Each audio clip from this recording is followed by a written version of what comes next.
Direct primary care is an innovative alternative path to insurance-driven healthcare. Typically, patients pay their doctor a low monthly membership and, in return, build a lasting relationship with their doctor and have their doctor available at their fingertips. Thanks for tuning in, guys. Today is a very special extra episode of the podcast because I'm going to be talking with Courtney Slaypen, who is Senior Program Coordinator for the Division of Practice Advancement at the AAFP. And she and Bethany have been working together to bring this year's summit to fruition. And they are still working super, super hard at getting everything organized. So we have an amazing time. Courtney, thank you so much for joining me today and welcome to the podcast. Excited. Yeah, thank you for inviting me. This is exciting. I don't know if I should admit this here to everyone, but this is actually the first time I've been a part of a podcast. So wonderful.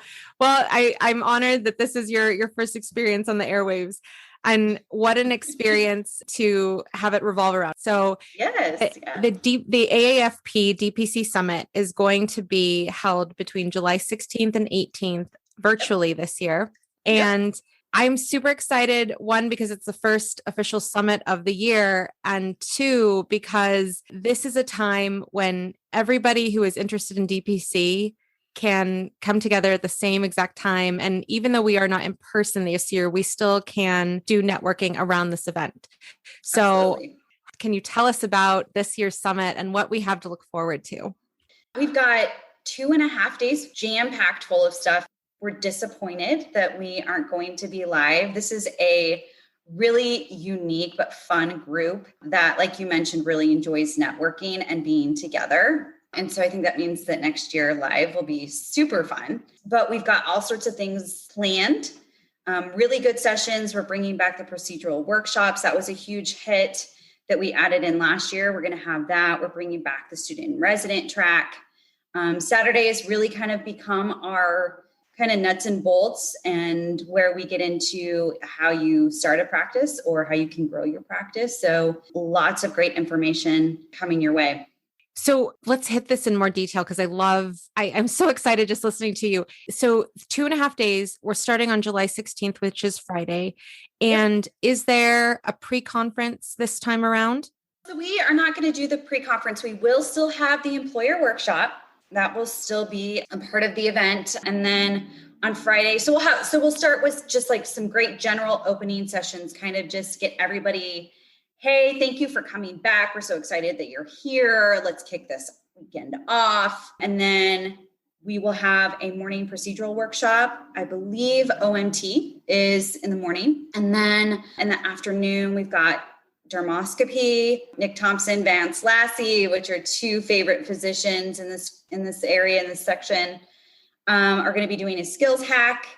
And then we've also got our student and resident track. So along with some other kind of sessions in there. So great Friday to get us started. Learning about dermoscopy last year even though it was virtual, it was super high yield, and always Dr. Thompson, Dr. Lassie, just ridiculously helpful information and really encouraging to look upon your own skills and say, hey, I actually can do those things, right? So now I want to ask you, you mentioned OMT. Who is going to be doing the OMT procedure session? Oh, you would ask me that. And I so hope that I do not butcher her name. Her name is Dr. Amy Kaposia. I think that is how you say it. So she is a DO physician that's going to be presenting that, and we're really excited to have her on board. And she's going to get into kind of, how you can implement that into your practice and basic skills kind of involved with the applications. Awesome. Courtney, tell me more, please, about the resident and medical student focused track, because I know, having spoken with Ken Q about how he is moderating that part of the summit, that residents and medical students can attend for free. But how does that all work out in addition to the other presentations in the summit? So there's a couple of different options. So the student and resident track will kick off on Friday, July 16th, and that is from 5 to 7 p.m. And it is free. If you want to attend just the student and resident track, That is free to students and residents. And then if they wish to attend the full event, there's a small fee that's associated for students and residents, but they can attend the whole session. But just that small student and resident track is free. Courtney, I had seen on the website, there are also scholarships. So how would it work if a medical student or resident was wanting to do the free track, the whole summit, and the scholarship? What would the process be? So what we actually are asking them to do, if you're interested in attending that track, is to send an email to dpc@aafp.org. Let us know you're interested. And then what we're going to do is get you in touch with Dr. Kenneth Q, who's capturing the list. So apologies, the application period actually closed last week for the scholarship. However, good news, we received 34 applicants. I feel like the applicant pool continues to go up every year, which is really great. And I think that's one of the great things about being virtual is that they have a little bit more flexibility to attend. And so we are currently working, all of those applications are being reviewed by the planning committee. And then we're going to notify 10 individuals they've won. They'll get free registration for the whole conference. And then, of course, we'll notify those that weren't selected. But we will continue to try to encourage donations to the scholarship fund. We have not dived into that pool in the last 2 years. So we've got a decent amount to really pave the way for hotel and travel costs in 2022. Fingers crossed that we're live. And then we can, pay the way for some to come in and attend the conference live. So, and what is the cost per medical student or resident to attend? The resident registration fee is $150. It's the same no matter when you register. And then for medical students, it's $50. So Courtney, now on to Saturday. What can we expect for Saturday? So Saturday, we will kick off with just some more general sessions. But Saturday is really where I feel like we get into kind of the meats and potatoes of the event. This is where we'll essentially break out into our starting a track or our growing a track. And so, for the most part, most of our attendance is coming to they've either started transitioning or they're interested. But now we have this percentage of physicians that have been practicing in this model. And so we have started now providing this growing a practice track, which is kind of like, how can you add value? How can you add to your patient panel? What about staffing your clinic or hiring more physicians? So a lot of really great topics there. And we'll get into that on Saturday. Wonderful. And, ever since the tracks were added, I think that definitely brings value to the summit, because even if you've been to every single summit, there might be one piece of information, one person that you meet at the summit that could really change your outlook as to how you practice the next day you go, back to your clinic, or the next time you pick up a call with a patient. So that's awesome. Yeah. And then how about Sunday? Okay, so Sunday is another jam-packed fun day. We are going to cover some of those not so fun, but really necessary topics like legal updates. We have Dr. Julie Gunther, who's going to be talking about how to add spark to your practice. And then we've got a really great panel about that encompasses integrative medicine. We've got a psychiatrist that's sitting on that panel. And then we're going to wrap it up with Dr. Haynes, and a panel we're really excited to be adding this year that's about breaking barriers and providing, just some culturally competent, inclusive care into your practice setting. So important for physicians, especially after 2020, right? So I agree 100%. Courtney, thank you so much for going through the rundown of what to expect during the days. What can we expect when we attend the summit and we have technical issues? Yep, really great question. So we have an FAQ page on the dpcsummit.org where we would encourage all of our attendees to go and make sure that they know how to check their connections and their internet speed. So to make sure that they're set up so that they can access the event and don't have issues streaming. And then all of our attendees will get access to the actual virtual platform a week before the event. And this is a time where we would really strongly encourage everybody to get in there, start customizing their profile, take a look at the program and start setting up your program schedule. But there is in there a comprehensive FAQ that On Services, our event production team, has put together. There's also some quick video tutorials that you can watch. You can test your mic and controls, and what they have, they call them like pre-event roundtable rooms. You can start to see who some of our exhibitors are and schedule one-on-one meetings with them if you want, or even with the faculty presenters. I think that's a really exciting feature. Those are some exciting features that we have that we didn't have last year.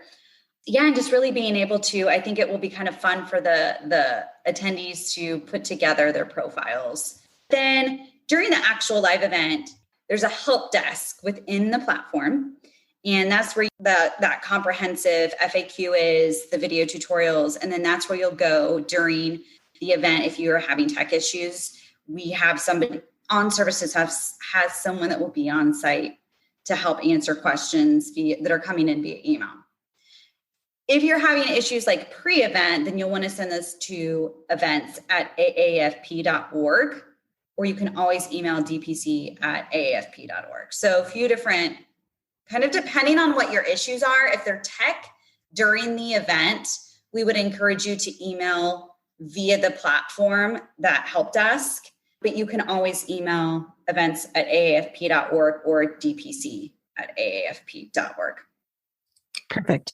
Thank you so much for I know a lot of information. Yeah, but I'll include this in the show notes as well, because it's just so crucial. Like I remember, for the most part, the help desk was insanely responsive and insanely helpful when I did have a couple of tech issues getting the volume to work. I remember that was my issue last year.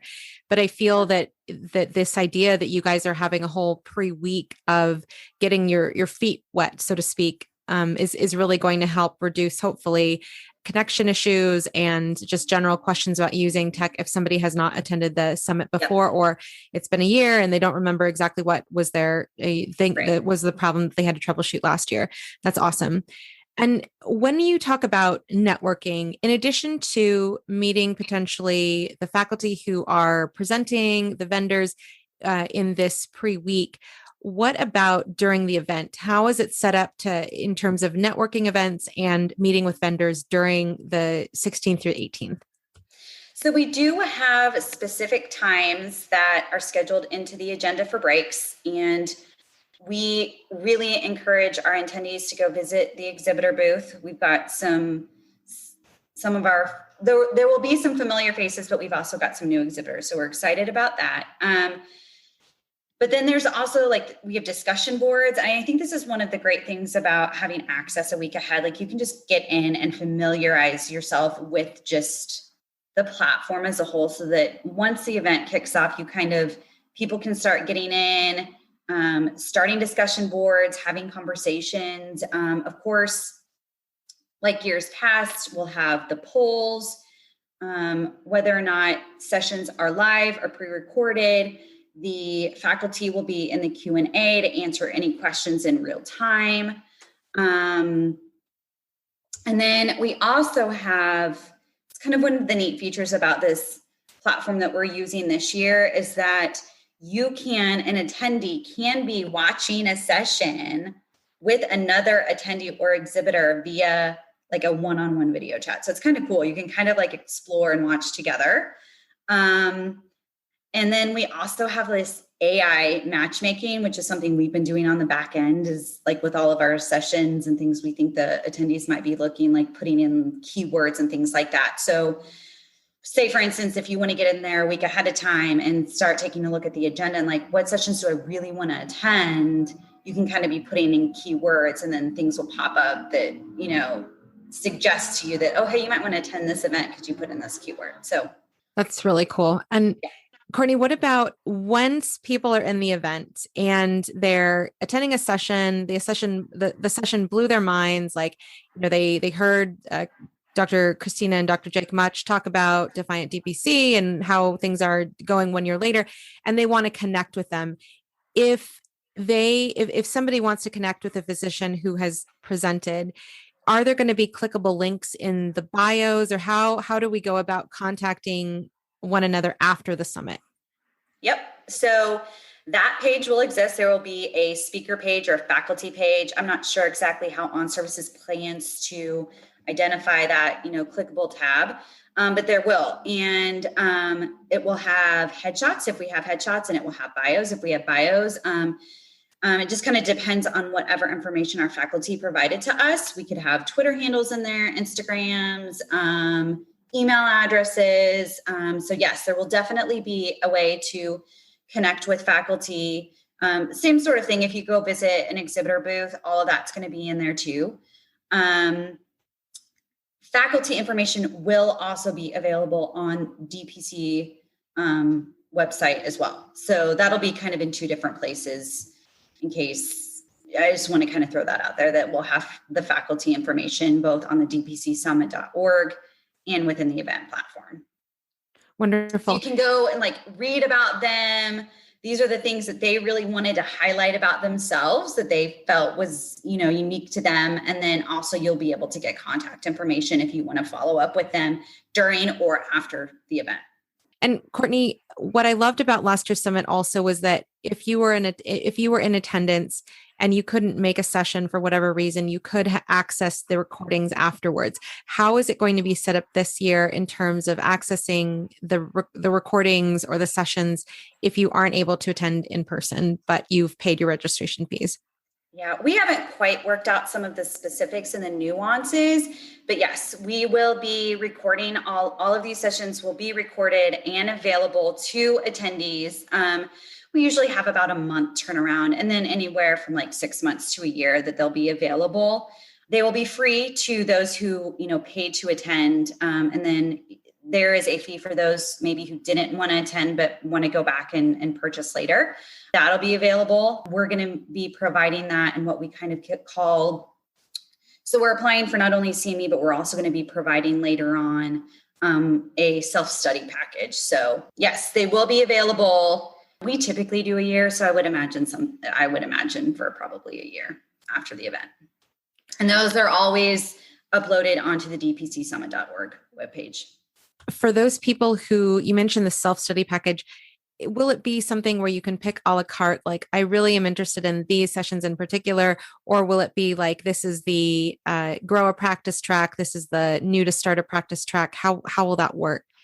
That's a great question. And this is new to both Bethany and I. So I don't have great specifics. But yes, I do think that we have some of those options, and we'll definitely probably take that into account and try to make that available like we do with the toolkit. We have really revamped that and updated it within the last few years and tried to make it so, okay, maybe I don't really need to know this piece, or I'm really curious about branding, or I have some questions about legislative issues. You can kind of pick and choose. Either I want the whole entire toolkit, or I just want these pieces. And you mentioned CME. What type of CME can a person expect if they attend a part of the conference or the whole conference? So we are currently working. We've submitted our application. So we're working to get our CME. We usually provide anywhere between 15 to 18 credits. 18 is kind of on the high. I would expect for it to be probably something like 15 to 16 credits. So yes, we plan to have CME as well. The student and resident track and then the employer workshop, those sessions won't have CME attached with them. But thank you for clarifying that. I definitely was going to ask about the med students and residents portion. So thank you. I want to go back to registration now. What happens if you are not a member of the AAFP, or if you're not family medicine? What would you advise for those people who are not in one of those categories? You do not have to be an AAFP member. Anybody can attend this. If you are having issues getting registered, we would just encourage you to reach out to the DPC web email address, dpc@aafp.org, and we can get you in touch with member services who can assist you with that. And then touching a little bit additionally on that, as part of kind of adding value to the summit, we continue to add some different sorts of topics. And I think for some of those that maybe, I think we've seen interest from like clinic staff. We've gotten inquiries from, physicians who've been encouraged to come, but they're like practicing psychiatrists. And I think that's one of the great thing about the panels that we have and the diversity amongst the faculty is that, we have in Dr. Sharon McCoy-George's panel session on Sunday, she specifically is talking about integrative medicine and different types of modalities that you can add into your practice. And so we actually happen to have a practicing psychiatrist who's takes more of a holistic integrative approach. But she's going to be sitting on that panel and talking about herself and her practice and what she does. So I think that's one of the great things. I know we kind of tweaked our slogan a little bit this year, but that I think it resonates still that the DPC Summit we've got a little bit of something for everybody. This really is about practicing on your terms. What do you want this to look like? And so we try to add a bunch of these different things, these nuts and bolts that are going to apply to the majority of our attendees, but then some other things that, kind of educate you on different ways to add value to your practice or just to it really is about practicing on your own terms. This is just super exciting because, previous guests on the podcast have included people who do primary care in the form of pediatrics, internal medicine, family medicine. And then also there have been specialists on the podcast as well who are looking to do direct specialty care or cash pay specialty care. So I love that, just like there is learning going on all the time from people listening to the podcast, from people going to Facebook groups, from people networking outside of the summit. I love that you guys have set it up so that anyone can attend, even if they are not an AAFP member or a family medicine doctor. And thank you. So DPC at aafp.org is who to contact if they're having issues with registration there. Yes. Courtney, after a person registers for the event, what can they expect to receive in their inbox and when before that pre-week of the summit? So next steps, I don't know if the email is going to come directly from On Services or it's going to be from Swap Card. They're going to get an email. So essentially staff on the back end, we're going to take care of getting this list of registrants over to our platform production team, platform vendor, who will then get them registered. And then they'll get an email that will kind of essentially give them some login information. And so everybody will be registered within a week of the event. And then that's really your time to kind of get in and start familiarizing yourself with the platform, make sure your internet speeds and your connection is good. But you will be receiving an email from our production team or platform vendor that will give you some kind of unique registration information. It's pretty intuitive, nothing overly complicated. But again, we have our events email and then our DPC Summit email. If you are having any issues, please just reach out to us and we're happy to follow up with you and make sure that you're getting access or answer whatever access questions you're having. In terms of registration discounts, I want to ask because I had just learned that if you are a DPC Alliance member, you get $100 off. And are there any other discounts that are available for people to take advantage of with regards to registering for the event? So if you are a member of either the FMEC, ACOFP, AAFP, or DPC Alliance, you do get a discount, and they should all have a code. And then it's really just a matter of you got to get in before that June 21st date. That's kind of like our early bird registration. So would encourage everybody to, if you are interested, if you're thinking about this, we do offer a 1-day registration option. If you're kind of not sure, you could just, register for 1 day, kind of see what you think. And then if you really feel like this is a fit for you or you want to continue to explore it, then, call our events or email events, and then we'll get you registered for the rest of the event, but get in before that June 21st date so you can get that discount. It's $200 discount. That's fantastic. Or savings. Yeah. $200 savings. That is absolutely fantastic. And for people who are part of the, to access codes for those organizations that you mentioned, do physicians contact those respective organizations for the codes? Okay, wonderful. Yep. Thank you. Yep.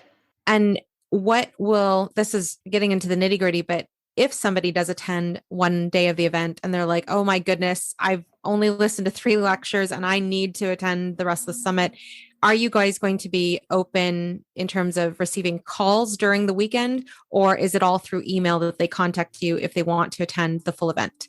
We always have a hotline that's available during, especially for our events. So we should have somebody that's available, and I can make sure I can follow up with you to make sure we kind of get that advertised so people know what number they can call. But then certainly we're going to have about 3 or 4 of us that will be checking the DPC email address. So if there's some questions in there, we can assist with that too. And we have an events team member who works closely with us on this event. And so she'll be with us that weekend too. And so she'll handle a lot of that kind of registration logistics. That always happens. It always happens. People always register at the last minute or decide they want to do the whole thing, or I can only attend one day. So do not fret. We'll have people on site to kind of help get you registered or answer any of those questions. And, I cannot even imagine the things that go into creating this awesome event. But I know, having seen Bethany the last time in person at the 2019 summit in Chicago, for anybody who has attended in person, we absolutely appreciate all the work that you guys put into this. And, I am really glad to hear that, you guys are going to be available in person. It reminds me so much of how Bethany was, helping everybody and anybody in person in the hallway outside of the 2019 summit rooms. But this is great. And I definitely would encourage people to take a really hard look at the agenda and see, if there's value, and, the names of the folks who are presenting are on the agenda. So you can even potentially reach out to those people beforehand if you're not sure about, hey, is this going to bring me value, to maybe assess if you should attend the whole summit or not beforehand. Speaker page should be available on the website, so you can start kind of digging a little bit deeper into the faculty and seeing if that kind of sparks some additional interest. If you're a member of 2 organizations that you mentioned previously, could you do 2 codes, or is there only 1 code accepted at a time? You are asking a really great question, and I don't do registration. I don't know anything about stacking codes. I do know that the codes have nothing to do with the June 21st deadline. So you can use those codes at any time and you'll get that discount. I don't know about stacking. I'll have to look into that. Just shoot us an email and we'll let you know about stacking codes. I wasn't prepared for that question about stacking codes, but I could see myself wanting to stack discount codes. So it's a fair question. Awesome. And Courtney, are there any other important facts or features about the summit that we haven't touched on that you wanted to add today about what to expect at this year's AAFP DPC Summit? I really think we've covered a lot. I think I just want to kind of reiterate that despite the fact that we are virtual, we have a really great weekend planned, a lot of really great sessions, really great faculty, a lot of great content and information. And we did not know what to expect in 2020, especially with COVID being very much at large. And our numbers were just as high. And so I think that just goes to show that the value is still here. This is information that if you are interested in DPC in any way, shape, or form, you're still going to come. And we're sad that we can't be in person, but I think there is still a lot of value here. And it'll be pretty similar to what you saw last year. And I think the thing that a lot of the docs are excited about is these clinical workshops. And so we were really excited to bring that last year, and we're excited to be able to do that again this year. And you guys have so many moving parts that you guys are organizing. And again, I'm sure that everybody who attends the summit is just super grateful for all the hard work you put in. And thank you so much, Courtney, and an extended thank you to Bethany for all that you guys do. And thank you so much, Courtney, for joining us on the pod today. Yeah, so fun to be here. Thank you for having me.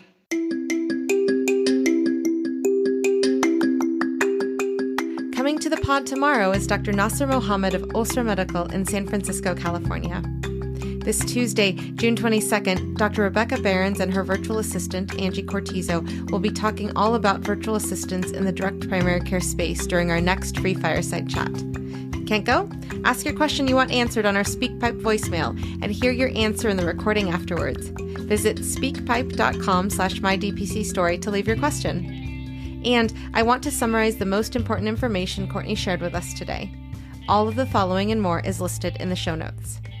The AAFP DPC Summit will be held virtually from July 16th to 18th at dpcsummit.org. For general questions related to the summit, please email dpc@aafp.org. For medical students and residents interested in the free track, you can email the AAFP, as Courtney mentioned, but also Dr. Kenneth Q has created a direct registration form. The link to this form is in the show notes and on the resources tab at mydpcstory.com. Registration fees are $500 for members of the AAFP, $600 for non-members, $150 for residents, and $50 for medical students. There is a single-day access pass for $175, and the employer pre-conference only pass is $75. Early bird registration for those paying the member and non-member rates only needs to be in by this Monday, June 21st. The savings is $200 off registration fees. If you like what you heard today, please leave a review and subscribe wherever you listen to your podcasts. Tell your friends too. For more information on this episode and much more, please visit mydpcstory.com. Also, for the latest in DPC news, check out dpcnews.com. And a happy Father's Day to all of those who wear the father's hats out there. Until tomorrow, this is Maryal Conception.